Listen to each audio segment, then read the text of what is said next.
How a Sikh used to prepare for war in early time. War के लिए prepare करना एक बहुत बड़ा काम हुआ करता था। हमें पता नहीं था कि हम वापस आएंगे भी या फिर नहीं आएंगे। तो वॉर पे जाने के लिए सबसे पहले जो सिक्खी का सिद्धांत है उसमें सबसे पहले आपको मेंटली प्रिपेयर होना पड़ता है। मेंटली प्रिपेयर होने के लिए सबसे पहले आपको सेंट बनना पड़ेगा। सबसे पहले आपको भक्ति करनी पड़ेगी, तब भी आपके पास इतनी शक्ति होगी कि आप वॉर में जाओ और डरो ना किसी से भी और लड़ो डट कर। युद्ध होना कोई छोटी मोटी बात नहीं हुआ करती थी, बहुत बड़ी बात होती थी। तो आज के टाइम में भी बहुत युद्ध हो रहे हैं, इंसानों के अंदर ही युद्ध हो रहे हैं। सबसे पहले तो इंसान अपने आप से ही लड़ रहा है। आसपास इतने ज़्यादा नेगेटिविटी है, इतने ज़्यादा दुश्मन हैं जो हमें दिखते नहीं हैं। 5 दुश्मन हैं जो हमारे ऊपर पूरा कंट्रोल करना चाहते हैं और जो चाहते हैं कि हम भगवान की भक्ति ना करें बिल्कुल भी। तो हम उनसे कैसे लड़ें? सेम रूल्स अप्लाई होते हैं सबके लिए। आज में लड़ने के लिए भी और जब पहले लड़े थे तब भी, भले ही अंदर की लड़ाई हो भले ही बाहर की लड़ाई हो, सारे रूल्स सेम हैं। तो सबसे मोस्ट इम्पॉर्टेंट रूल ये है कि गुरबानी पढ़ना, हर रोज़ गुरबानी पढ़ना और गुरबानी समझना। हर रोज़ गुरुद्वारे जाना, मत्था टेकना गुरु साहब के आगे, गुरु साहब से प्रेयर करनी, अरदास करनी कि हमें मत दें, हमें अपने पास रखें और हमें लड़ने की हिम्मत दे जो आजकल हो रहा है इंसानों के अंदर ही और बाहर जो सोसाइटी में इतनी सारी चीज़ें हो रही हैं। Most important rule is Gurbani पढ़नी है, गुरबानी समझनी है, खुद गुरबानी समझनी है, खुद कोशिश करनी समझने की। अगर आप पढ़ोगे, अगर आप मतलब एफ़र्ट डालोगे, अपना 1% भी एफ़र्ट डालोगे तो गुरु साहब 100% एफ़र्ट आपको देंगे, वो आपको अपने आप समझाएंगे। गुरबानी पढ़ने से आपका ब्रेन स्ट्रांग होता है। एक्सरसाइज करने से तो बॉडी स्ट्रांग होती है, लेकिन गुरबानी पढ़ने से, गुरबानी समझने से आपके ब्रेन स्ट्रांग होता है। और ब्रेन का कोई ऐसा वैसा मत समझो, ब्रेन भी एक शस्त्र होता है हमारा, जो हम जिसको जितना शार्प बनाते जाएंगे वो इतना हमारे लिए यूज़फुल होगा। और ब्रेन शार्प तभी होगा जब हम गुरबानी पढ़ेंगे और गुरबानी समझेंगे। सेकंड रूल ये है कि हमें हमेशा गुरुद्वारे जाना है, भले कुछ भी हो। गुरु साहब के दर्शन करने हैं, गुरु साहब को मत्था टेकना है, भले कुछ भी हो, कोई भी शादी हो, कुछ भी हो, घर में कुछ भी हो, बट गुरु साहब के पास ज़रूर जाना है, मत्था ज़रूर टेकना है। थर्ड रूल ये है कि हमें हमेशा नाम सिमरन करना है, नाम सिमरन अभ्यास करना है। हमें हमेशा मेडिटेशन करते रहना है, हमेशा मेडिटेशन करते रहना है। जब भी हमें टाइम मिले, हमें कुछ भी हो, फ्री हो, तो हमें ज़रूर मेडिटेशन करते रहना है। मेडिटेशन से हमारे ब्रेन की पावर बढ़ती है। मेरी पीढ़ी के सिद्धांत पे चलना है। हमें हमेशा हमेशा अपनी स्पिरिचुअलिटी को कभी भी पीछे नहीं छोड़ना, कभी भी कुछ भी हो जाए। बट हमेशा हमेशा हमें पाठ करना है, गुरबानी पढ़नी है, नाम सिमरन करना है, कुछ भी हो जाए। अरदास करनी है हमेशा, हर रोज़ गुरु साहब से 2 टाइम नित्यनेम के वक्त और रहरास साहब के टाइम। ये सारी चीज़ें हमें बहुत ज़्यादा पावर देती है, हमें पता नहीं चलता 1-2 महीने से, बट जब हम बिल्कुल कंटिन्यूस करते जाते हैं तो हमें बहुत ज़्यादा पावर मिलती है, बहुत ज़्यादा। मतलब हम किसी भी चीज़ से लड़ सकते हैं। और गुरु साहब ने तो कही है, खालसा अकाल पुरख की फ़ौज। तो जिसके साथ अकाल हो किससे डरता है। तो हमें जितना भी हो सके हमें नाम सिमरन करना चाहिए, हमें अभ्यास करना चाहिए और हमेशा सही के लिए खड़ा होना चाहिए। कभी भी कुछ गलत हो रहा हो ना तो हमें नहीं करना चाहिए उसको टॉलरेट।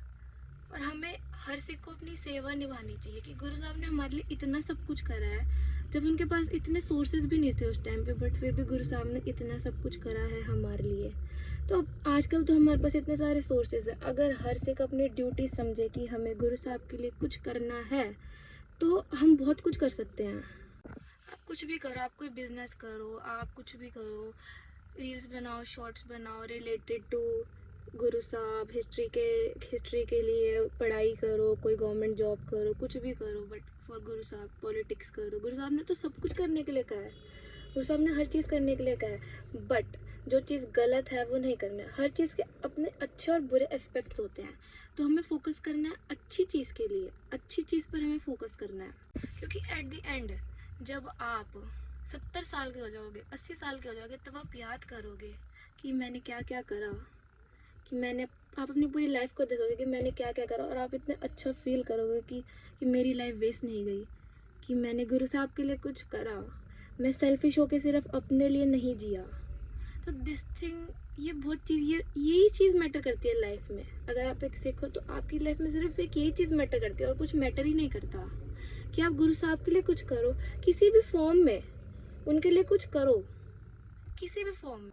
वो आपको टेस्ट करते हैं कि आप उनके लिए क्या करते हो। आप उन्होंने आपको इस धरती पे भेजा एज ए ह्यूमन, तो आप उनके लिए क्या करते हो, आप उनको कितना प्यार करते हो। और प्यार ही मैटर करता है, सिर्फ प्यार ही मैटर करता है ज़िंदगी में। और अगर आपने गुरु साहब के लिए कुछ भी करा अपने दिल से, तो आज जब आप आगे जाओगे तो आप बहुत ज़्यादा खुश होगे, आप सुकून से जियोगे, एकदम सुकून है। और ये दुनिया तो बस बोलती रहती है, दुनिया का काम है बोलना, तो दुनिया मैटर नहीं करती ना। अगर दुनिया बोल रही है तो गुरु साहब भी तो देख रहे हैं ना, कि गुरु साहब देख रहे हैं कि आप उनके लिए क्या क्या कर रहे हो। तो आई थिंक गुरु साहब ज़्यादा मैटर। तो दुनिया के बारे में सोचना छोड़ दो और सिर्फ गुरु साहब के लिए करो कुछ। हाँ, गुरु साहब के लिए कुछ करोगे ना तो आपको इतना सब कुछ, इतनी बेहद चीज़ें दे देंगे, आप सोच भी नहीं सकते हो। तो सिर्फ गुरु साहब के लिए जियो, कुछ भी करो गुरु साहब के लिए करो, बस यही लाइफ का पर्पस होना चाहिए। Because in the end only गुरु साहब मैटर्स, ओनली स्पिरिचुअलिटी मैटर्स। अगर आप करोगे तो मेंटली बहुत ज़्यादा स्ट्रांग होते जाओगे। गुरु साहब ने हमें इतनी सारी चीज़ें दी है कि हम उनको पढ़ेंगे बार बार तो हम ऑटोमेटिकली स्ट्रांग होते जाएंगे। हमारा ब्रेन स्ट्रांग होता जाएगा, हमारा ब्रेन बहुत ज़्यादा स्ट्रांग हो जाएगा अगर हम फोकस करेंगे गुरबानी पे, गुरबानी को समझेंगे, हर रोज़ पढ़ेंगे, सेवा करेंगे गुरु साहब की, किसी भी फॉर्म में सेवा करो, कुछ भी। मतलब अगर आप अपने घर को भी साफ़ कर रहे हो ना, तो आप अपने घर को गुरुद्वारा समझ के साफ़ करो कि आप गुरुद्वारे में सेवा कर रहे हो। तो ये एक टेस्ट है, इस टेस्ट में पास होना बहुत ज़रूरी है, और इस टेस्ट में पास तभी हो सकते हैं जब गुरु साहब के लिए कुछ करें हम। और अगर हम गुरु साहब के दिए हुए रास्ते पर चलेंगे तो हम तो पता नहीं क्या ही बन जाएंगे, मतलब हम सोच भी नहीं सकते हैं। तो फिर आज के टाइम में जो हमारे अंदर युद्ध चल रहा है 5 चोरों का, और बाहर जो इतना सब कुछ चल ही रहा है, उनसे हम बहुत ही आसानी से जीत जाएंगे। और गुरु साहब हमें इतना सफ़र भी नहीं करने देंगे आजकल, जो इतनी सारी चीज़ों से लोग सफ़र करते हैं। गुरु साहब हमें सब चीज़ों से बचा लेंगे, वो हमें प्रोटेक्ट करते हैं, हमेशा प्रोटेक्ट करते हैं। हमें पता भी नहीं चलता कि वो हमें कैसे प्रोटेक्ट करते हैं, किन किन चीज़ों से प्रोटेक्ट करते हैं। तो हमेशा हमें थैंकफुल होना चाहिए, ग्रेटफुल होना चाहिए। और अगर आप गुरु साहब से प्यार करते हैं तो आप ऑटोमेटिकली ये सब चीज़ें करोगे, और आप ऑटोमेटिकली एक योद्धा बन जाओगे, एक सिपाही बन जाओगे। हमारी एज के हर 10 साल में हमारी पर्सनालिटी बदलती जाती है। जब हम 1 से 10 साल के होते हैं तब हम बहुत छोटे होते हैं, हमें कुछ पता ही नहीं होता। जब हम 10 से 20 के होते हैं तब हमें थोड़ी थोड़ी चीज़ें रियलाइज़ होना स्टार्ट हो जाती हैं। जब हम 20 से 30 के हो जाते हैं तब हमें पूरा अच्छी तरीके से पता चल जाता है लाइफ के बारे में, हमारा पर्पस सब कुछ डिसाइडेड हो जाता है। और जब हम 30 से 40 के बीच में आते हैं तब हमें पता होता है कि जो होना था हो गया, और अब हम कुछ नहीं कर सकते। और जब हम 40 से 50 आते तब हम स्लो होते चले जाते हैं।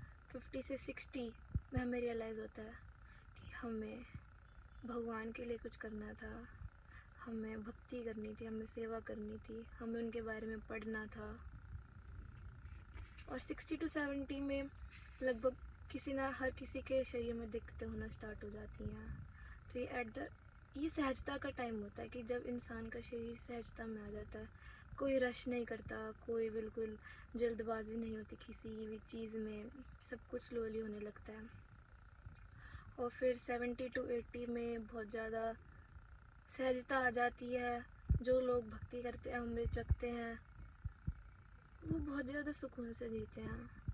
और जो पैसों में ही लगे रहते हैं, पैसे कमाने हैं, दुनियावी चीज़ों में ही लगे रहते हैं, वो बहुत ज़्यादा परेशान हो जाते हैं। तो हमें उनके लिए कुछ करना चाहिए। मेन मोटिव यही है कि हमें उनके लिए कुछ करना चाहिए, और कुछ मैटर ही नहीं करता ज़िंदगी में उनके अलावा, यही मेन मोटिव है। और अगर हम इस मोटिव पे चलेंगे तो हम मेंटली प्रिपेयर हो जाएंगे वॉर के लिए। वॉर हमेशा होते हैं युद्ध, यहाँ पर भी होते हैं, अंदर भी होते हैं, दिमाग में भी होते हैं। और हिस्ट्री में भी हमने 10वीं ग्रंथ में पढ़ा है, गुरु साहब ने वो युद्ध के बारे में लिखा है। तो हर जगह युद्ध होते हैं, बट हमें युद्ध से जो लड़ना है, युद्ध में जो लड़ना, उसकी जो की हाईलाइट है वो यही है कि हमें बहुत ज़्यादा गुरबानी पढ़नी है, बहुत ज़्यादा सिमरन करना है, सिर्फ ध्यान भगवान में लगाना है, दुनियावी चीज़ों में बिल्कुल भी नहीं लगाना है। क्योंकि ये जो लाइफ है ये सिर्फ टेस्ट है, ये सिर्फ शुरुआत है, ये सिर्फ शुरुआत है। अगर हम इस शुरुआत को अच्छी तरीके से कर लेते हैं तो आगे हमें बहुत बहुत सुकून मिलता है। और अगर हम इस लाइफ को ही बर्बाद कर देते हैं तो हम बहुत ज़्यादा परेशान हो जाते हैं, क्योंकि हमारा फिर कोई सहारा ही नहीं होता। आजकल की इतनी दिक्कतें, इतनी बॉडी शेमिंग होती है, इतना सब कुछ होता है, डिस्क्रिमिनेशन होती है, मतलब अनगिनत दिक्कतें हैं, अनगिनत। बट इन सब से लड़ने का सिर्फ एक ही तरीका है, एक ही इन सब का इलाज है, वो है नाम सिमरन, गुरबानी और गुरु साहब, और कुछ भी नहीं है इन सब का इलाज। क्योंकि जब आप गुरबानी पढ़ते हो ना तो आपको फ़र्क ही नहीं पड़ता किसी और से, जो बोलता है बोलते रहे, हमें तो कुछ समझ ही नहीं आ रहा इनकी बात, ही क्या है, क्या बोल रहे हैं ये लोग। क्योंकि ये मैटर ही सिर्फ गुरु साहब करते हैं। गुरु साहब, आपको बस ये विश्वास होता है कि मुझे गुरु साहब देख रहे हैं, तो सिर्फ मैटर ही गुरु साहब करते हैं आपकी लाइफ में, और कोई मैटर ही नहीं करता। फिर आप लोगों की सोच का गुलाम नहीं बनते। अभी जो बहुत सारे जो लोग होते हैं वो लोगों की सोच के गुलाम होते हैं कि वो मेरे बारे में क्या सोचेगा, मैं ये पहनूंगी तो मेरे बारे में क्या सोचेगा, अगर मैं कवर्ड रहूँगी तो मेरे बारे में कोई क्या सोचेगा, मेरे को क्या बोलेगा कोई। तो ये सारा हमारे दिमाग का खेल है। हमारा दिमाग हमें चाहता है कि हम सोसाइटी के हिसाब से जिए, हम सोसाइटी के हिसाब से जिए, हम गुरु साहब के हिसाब से ना जिए। तो this is the game, dirty game of brain. तो हमें बहुत ज़्यादा सावधान रहना है। और जैसे गुरबानी बोलती है कि हमेशा एकाग्र, चित और सावधान रहना है। हमें ऑब्जर्व करना आसपास क्या हो रहा है, बट हमें अफेक्ट नहीं होना।